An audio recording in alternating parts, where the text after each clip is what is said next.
Bismillahirrahmanirrahim. Assalamualaikum warahmatullahi wabarakatuh. Nama saya Auni Zakia binti Zulkifli dan pada malam ini saya akan memberi tazkirah tentang penyakit ialah penghapus dosa. Okey, apabila kita diuji, kita selalu sangat dengar kata-kata ni. Setiap apa yang berlaku pasti ada hikmahnya. Tapi hakikatnya kita susah nak kawal kesabaran atau kesedihan kita, tambah apabila kita diuji dengan penyakit kronik and kita dapat tahu yang kita hidup dah tak lama. Contohnya macam kita hidup ada masa dalam setahun ataupun 2 tahun ataupun 5 bulan, sebulan, macam itulah. Jadi apa yang perlu kita buat? Okey, yang pertama, kita perlu muhasabah diri kita. And kita kena bersyukur dengan apa yang terjadi. Sebab ini ada dalam surah Al-Fatihah. Bismillahirrahmanirrahim. Alhamdulillahirabbil alamin. Okey, maksudnya kat sini, apabila kita apa-apa yang berlaku, kita seeloknya kita mengucapkan Alhamdulillahirabbil alamin. Sebabnya insya-Allah apabila kita mengucapkan Alhamdulillahirabbil alamin, setiap kesusahan tu akan jadi senang. And kita akan rasa tenang, kita akan rasa kita boleh terima apa yang berlaku, insya-Allah. And ada satu hadis ni riwayat Bukhari dan Muslim.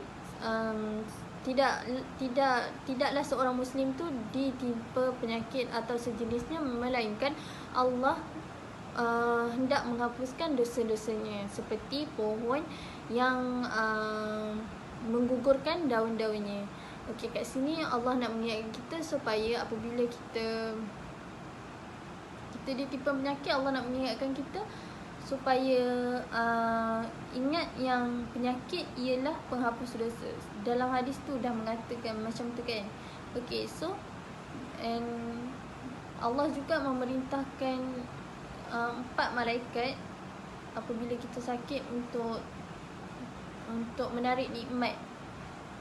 Contoh yang pertama, malaikat yang pertama Allah memerintahkan untuk tarik nikmat kekuatan dan kita menjadi lemah. Dan yang kedua, Allah menarik nikmat muka kita daripada bercahaya, daripada ceria, dan Allah akan memerintahkan malaikat yang kedua untuk tarik nikmat menjadi pucat lesi ataupun lesu.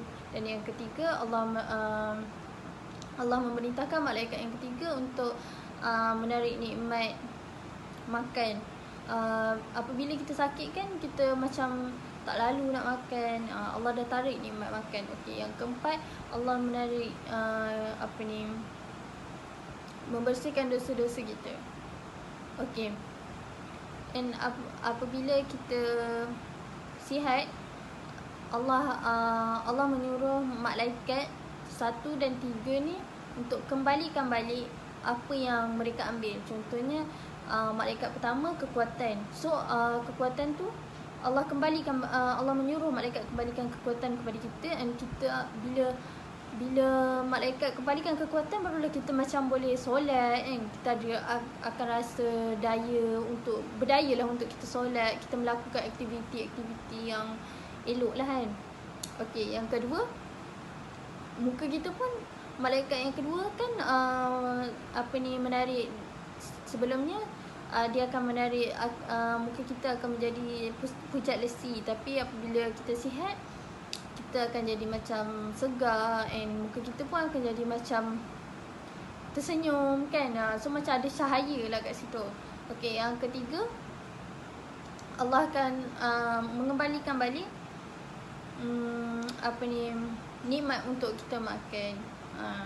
Sebab waktu time kita sihat ni lah kita makan yang yelah kita akan lalu je kan nak makan. Okey. Dan yang tapi Allah tak mengembalikan yang keempat. Dan malaikat bersujud dan bertanya, "Ya Allah, kenapa engkau tidak mengembalikan yang keempat, iaitu mengembalikan dosa-dosa mereka?" Tapi Allah menjawab, tidak baik bagi kemuliaanku jika aku mengembalikan dosa-dosa kepada hamba-Ku kerana aku telah menyulitkan mereka dengan kesakitan yang aku beri. Okey, nampak tak kat situ kasihnya Allah kepada umat, kepada hamba-Nya, kepada hamba-Nya, dan Allah tak nak pun, kiranya macam Allah nak kita bersih daripada, Allah nak kita bersih daripada, suci daripada dosa kita. And conclusionnya kat sini, kita mestilah bersabar dan janganlah bersangka buruk kepada Allah. Walaupun kita ditimpa penyakit ke apa ke, janganlah cakap macam kita menyalahkan takdir. No, kita tak boleh cakap macam tu. Tapi seeloknya kita try untuk muhasabah balik diri kita. Kita banyakkan berdoa, kita banyakkan solat, and kita setiap penyakit pasti ada ubatnya kan.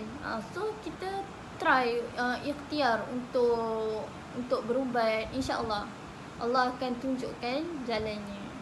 Okey, sekian sahaja dari saya. Terima kasih.